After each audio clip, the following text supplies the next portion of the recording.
What's going on, Wonderlanders? Welcome back to my channel. So, a lot of stuff is happening right now in the world, and it is really difficult to keep up with all of it. But let's keep one thing in mind with all of the stuff that is going on. It is election year, and everything that happens during an election year is always co-opted by politicians and the media into something political. There, I said it. Keep that in mind as you move forward with everything. Okay? So I'm going to try and do here short videos, alright? Short videos, and we're going to have some real talks about some things. Because there are a lot of things, and I feel like people just aren't having... I feel like people just aren't having conversations anymore, that it's people yelling and screaming at each other. And if the other side attempts to stand up for themselves, bad things happen. They end up getting beat on by the other side, or they end up losing their jobs, or they get attacked in some way, or cancel culture on social media. And I'm sure some of you who are sitting here watching this video right now think you might know what side I'm talking about. You think you might know, and I guarantee you, you're probably mistaken. So let's get started. So first thing I would like to address is misconceptions and labels. Let's label me, shall we? So, on the outside looking in, we're going to start looking at my most basic labels. We're going to start with, physical labels. I am white. I am male. Those are the two things you can tell just from looking at me. I am cisgendered. I identify with the gender that I was born with. For the sake of getting too complicated, I would just tell somebody that I'm gay. I do have an attraction to men, but it's a little more, I guess, fluid than that. I've found myself attracted to trans men, which, yes, they are men physically in appearance. They generally aren't men biologically. You can't change your chromosomes. I'm sorry, that's a fact. Still doesn't make them any less of a man. And I have also found myself attracted to women. So, for simplicity, I just tell people, I'm gay.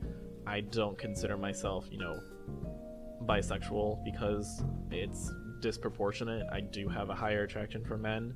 Getting off on such a rabbit trail here. Oh my god. You see, you're starting to see the issue with labels. God, I hate it. Okay. Personally, I would identify myself as queer. It's an umbrella term. You can kind of use it for whatever reason you want.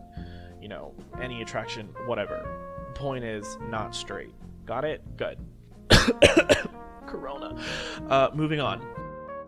I am Christian, born and raised, grew up in the Presbyterian Church. Surprisingly, it was a more liberal Presbyterian church, but I didn't know that until the Presbyterian Church split. Whatever. Again, going down the rabbit hole. So, Christian, Presbyterian, I'm a registered Republican. Cool. Awesome. So, those are my basic labels, right? White, cisgendered, queer, Christian, Republican. One of those things is not like the other, but we're just going to move on from that. So here's what I'm trying to get at. Labels and stereotypes. I've told you my labels, and now you've already applied certain stereotypes to some of those labels. Some of you are probably thinking, oh, well, how can you be Christian and gay? I advise you to go look up Mayo Yiannopoulos, alright? He can explain it way better than I can. I'm not a theologian. Some people are like, well, how can you be gay and a Republican? Calm down. My sexual identity does not define who I am, and therefore does not define my politics. Just because I'm a registered Republican doesn't mean that I agree with everything the Republican Party stands for. And I'm sure that some people registered under the Democratic Party can relate. At least I hope they do. because y'all ain't looking good right now. Personally, I say I am politically conservative but socially liberal. Well, what does that mean? That means that when it comes to something that has nothing to do with the government in terms of like politics, I'm fine with it. If it's your personal choice or your personal decision, you know, I may talk to you about it, try and get, you know, your actual views on the matter, such as abortion, whether or not you believe gun laws, you know, should be a thing, or whether or not, you know, who you should marry. I'd rather have a dialogue with you personally than just get thrown in the face with all of this stereotypes and misinformation from, you know, the media and politicians. I want to get to know you personally and why you believe what you believe. And if you can't defend that, if all you are coming at me with like NPC dialogue, then it's probably not going to be a good conversation to begin with. And it's going to be very repetitive, like most NPC dialogues are. Oh, well, you're white and cisgendered, so of course you know, are a racist, bigoted Republican and Christian, whatever. Okay. Wow, do you sound so stupid when you start calling names. We're adults here, alright? Start acting like it. Most of y'all have college degrees. Granted, most of those degrees are in gender studies, but you know, whatever. You see, you're already making judgments based on the stereotypes that are surrounded by these so-called labels, which is one reason why I hate labels to begin with. People in general are a little more complex than the little labels and the little boxes and the stereotypes that you like to put them into, alright?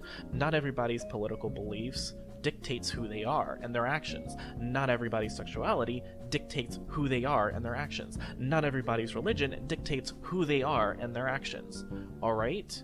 People are a little more complex than that. My point is, stop judging people before you start knowing people. Oh gosh, who was it that said, oh gosh, he was such a famous person, such like a good historical figure and activist, and you know, and everything. Oh gosh, what was it he said?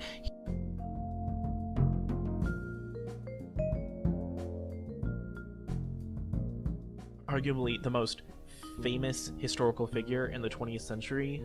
Come on, guys.